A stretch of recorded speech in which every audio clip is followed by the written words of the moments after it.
You'll call your next witness, please. Cherie Hauptmeier, if I said that right.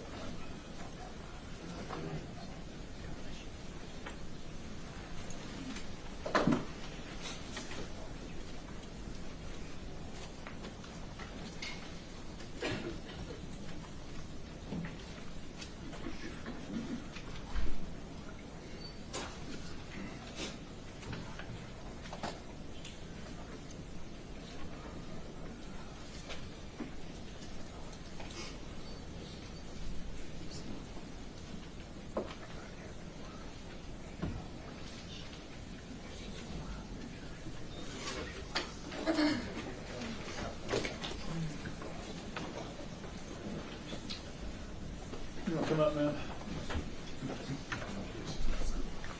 Raise your right hand, please.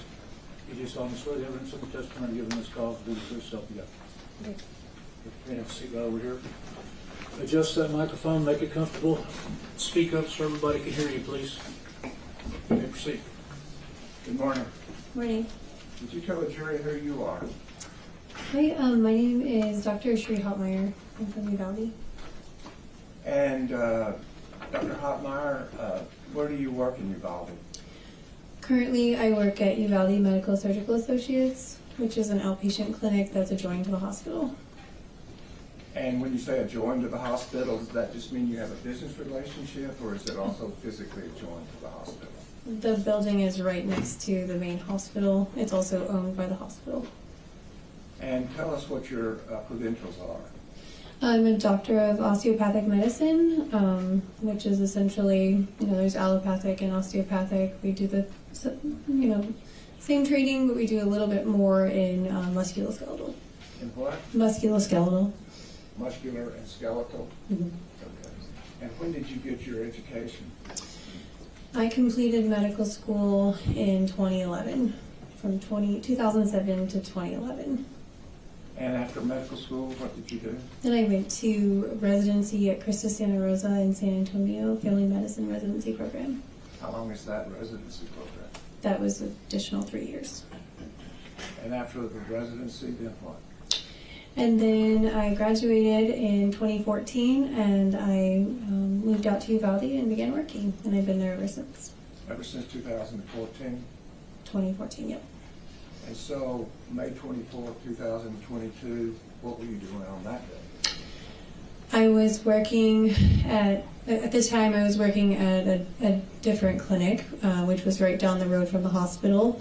And we had just finished morning clinic, and we were in a meeting. A meeting with other doctors? Yes, with the staff at the clinic.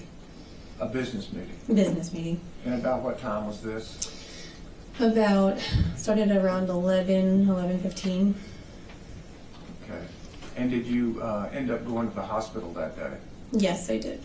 How did you end up at the hospital? We had an alert that sent a mass text message to all the physicians saying that they needed us immediately in the emergency room. When you say all physicians, I don't understand what the mass texting is. How did that work? It was sent out by, I can't tell you I know the exact texting service or anything like that, but it's a messaging service that sends a text message to, physicians, and basically was just asking them all to come immediately to the emergency room. That there was a trauma, A need there? an immediate need. Okay. Mm. So you weren't actually in the hospital, but a text went out to all physicians to come. Yes. And did you go? Yes. And did other physicians go? Yes. And on that afternoon, then tell us how you spent your time. I got there. I can't tell you exactly the time I got there, but I got there as soon as I could, and it was probably right around noon. And when I got there, I'm sorry, I don't quote me on that. I apologize. I don't know what time I got there. I got there as soon as I could.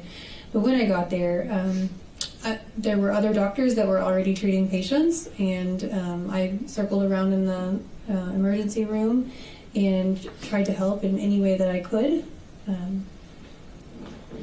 And so this is the emergency room where you see doctors treating patients? Yes. About how many doctors did you see working? There were probably about 8 to 10 of us. And patients? Mm-hmm. Can you tell us about how many patients you saw? There were about 15, I believe. Okay. And did you treat any of the patients? I did. I treated. I helped and assisted in some of the ones that were already ongoing and needed just like a little bit of help here and there. And then when those ones were stabilized, I went to a different area where children were waiting that were not as critical but still needed medical care. So there is an order in which you treat patients when they come in? Yes. And describe that for us. And call it triage, and basically those patients that are the most critical get the most immediate care.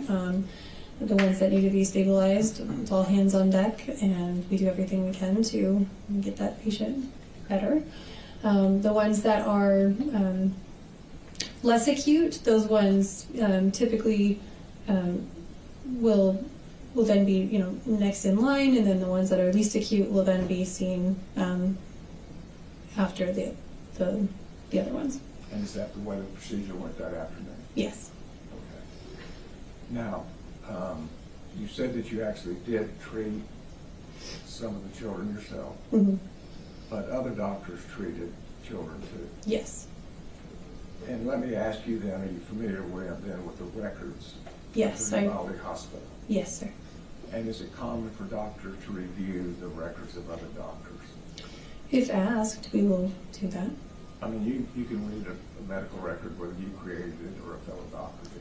Yes, correct. Absolutely. And I believe at the defense's agreement, they've agreed to allow you, rather than having eight or nine doctors come in, to testify to the records. Yes, that's correct. This witness can testify to all the injuries to the kids and all the treatment that was done by all the doctors. Okay, you proceed. And so have you done the time, you've spent the time to look at the records of those children that were treated at Uvalde Medical Hospital that day? Yes, sir. And are you familiar enough, and have you summarized it so that you can tell us the name of the child as well as any injuries they sustained and the nature of that injury? Yes, sir. And you have summarized that for us? Yes, I have them here. If you don't mind me using my notes. And we may not be in the same order, so it may take Okay. a second for you to find it. Okay. But if we could start with Exhibit 910. Mia Cerrillo.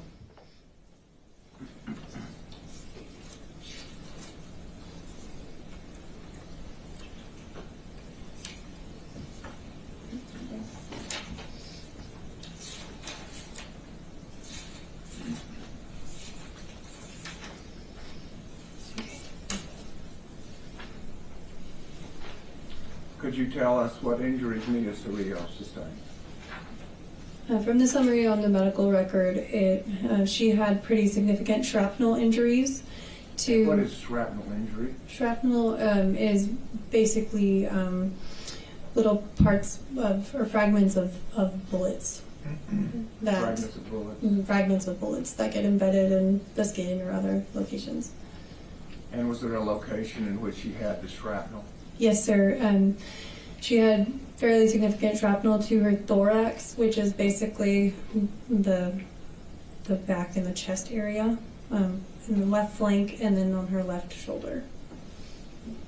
And when you see shrapnel in somebody, do you remove that shrapnel?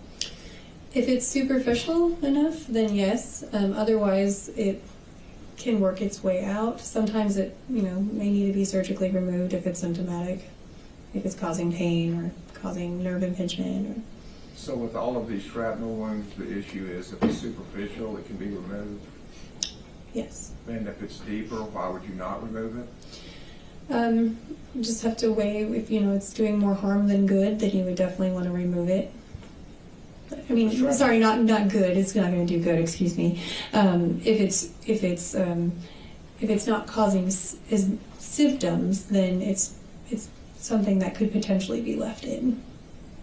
Because going in could cause harm too.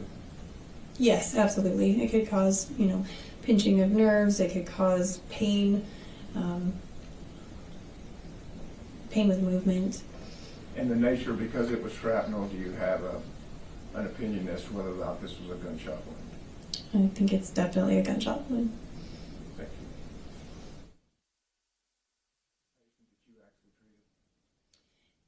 This patient was treated by a different physician. Thank you. 905.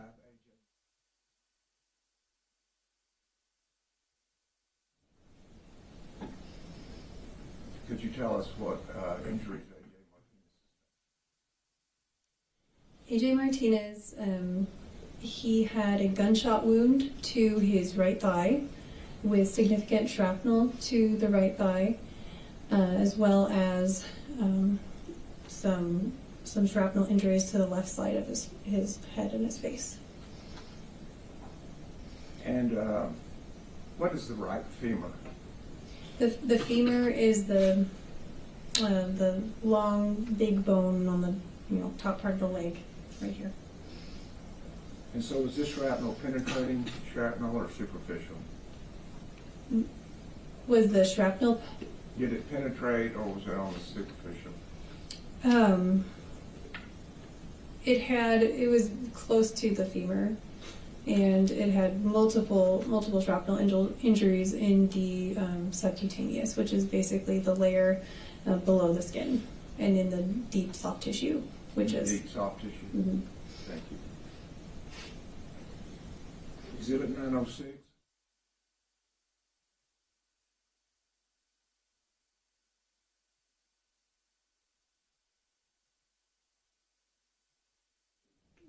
Significant right ankle injury from shrapnel foreign bodies. He had several pieces of shrapnel embedded in his right ankle, and some of them were large, up to 10 millimeters, which is 1 centimeter, about a little bit less than half an inch. But thinking about that being embedded in soft tissue, that is fairly large. And then one of them was close to the Achilles tendon, which is the large tendon in the back of the lower leg where the calf attaches to the heel.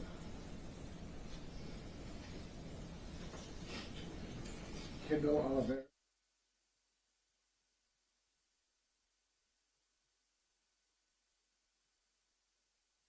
To her left shoulder, she had a very large soft tissue defect, fracture of her humerus, which is the bone in the upper part of the arm, significant shrapnel to the left shoulder, and then across the front of her abdomen she had quite a bit of shrapnel as well.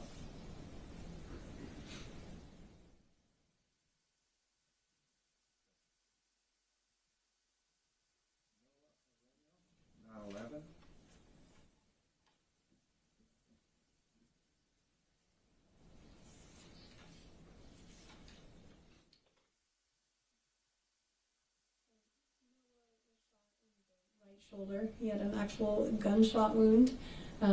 It was described on the CAT scan as a massive soft tissue defect containing multiple bullet fragments of the right shoulder, and then of course multiple shrapnel pieces in that area as well. And what is massive? So this exit wound was described as 4 centimeters by 4 centimeters, which is about 1.5 inches. In such a small anatomic area for a child. That's Okay.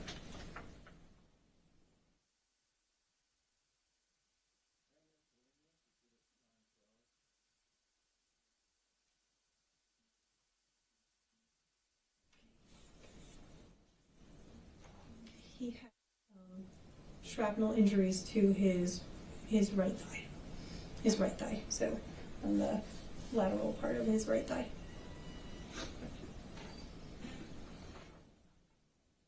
Chloe Torres, exhibit 914. So this girl, she had shrapnel to her left thigh, and also to the left side of her face, along the frontal bone, and then around this area of her scalp, And where is her frontal bone? right here on the forehead. On the forehead. And there was shrapnel there. Yes. Maya Zamora?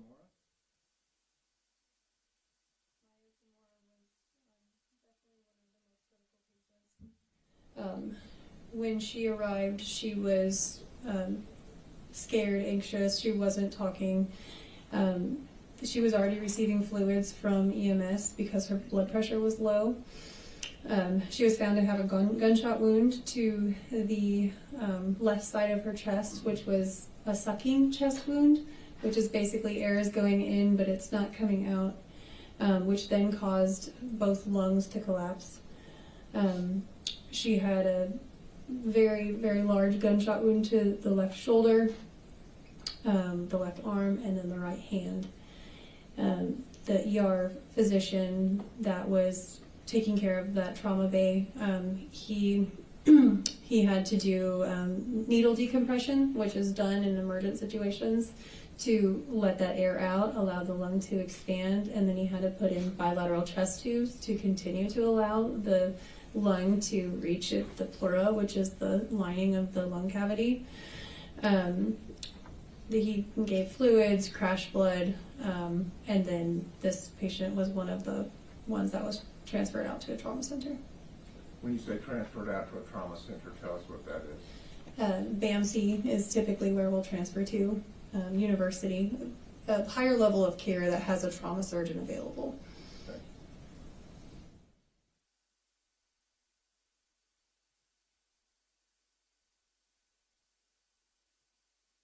Reported that he had a bullet go past his thumb and then it created significant ringing in his ears. Okay. Yeah. And Jordan Oliveris, 907. He reported that when he was running from the active shooter, he hit his lower leg on an object, and he had a big bruise on his lower leg.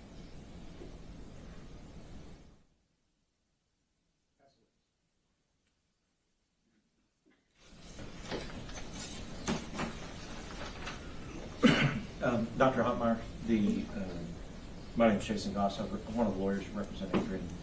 I just want to say, I know that you would just say it's doing your job, but we appreciate that you did that, help those kids. I don't have any other questions. Anything, redirect? No, Your Honor. Excuse, not subject to recall? Yes, Your Honor. No, no recall. Okay, Doctor, you are excused. The rule's been invoked, so we would appreciate it if you just wouldn't discuss the case with anybody until you're aware the trial's over with. Yes, sir. Thank you very much. Thank you.